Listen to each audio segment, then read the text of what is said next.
un peu de repos avant d'attaquer la rentrée. Depuis sa deuxième opération du cœur, Michel Drucker se repose loin de l'effervescence parisienne et des plateaux télé. Mais l'animateur est déjà en train de préparer son grand retour sur France 3 qui aura lieu le dimanche 27 août. Pour cette première depuis son problème cardiaque, Michel Drucker recevra Laurent Gérard, Anne Roumanoff et Michel Bernier. Comme une surprise ne vient jamais seule, ce lundi 14 août, le présentateur a annoncé qu'il ne se voyait pas quitter l'antenne avant 2025.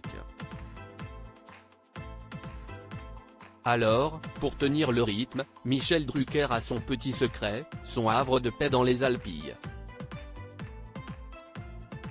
Comme chaque été, Michel Drucker prend ses distances avec la grisaille parisienne pour se rendre à Égalières, un petit village provençal dans les Alpilles. Dans sa villa dotée d'une piscine, d'un champ de lavande, d'une rangée d'oliviers et même d'un refuge pour animaux, l'animateur prend le temps de se ressourcer. Il faut dire que la vue sur les Alpilles et le calme du village aident beaucoup. Cette maison, c'était mon rêve.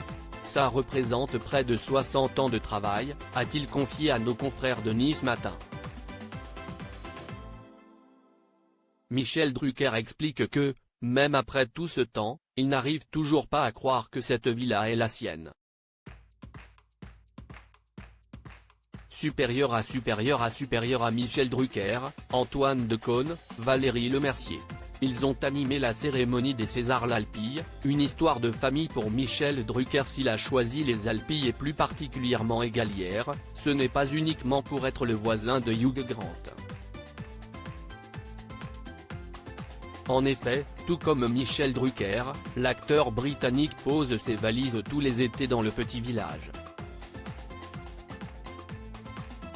Charlotte de Turckheim, devenue une voisine de longue date des deux hommes, a décidé de quitter Paris définitivement pour ouvrir une maison d'hôte. Non, si Michel Drucker a jeté son dévolu sur ce petit village provençal, c'est parce que son père, Abraham Drucker, est tombé sous le charme d'Égalières dans les années 1970. De plus, la mère de l'animateur, sa petite sœur et les parents de son épouse sont inhumés dans le village. Article écrit en collaboration avec 6 Médias. Crédit photo, Gwendoline Le Goff panoramique.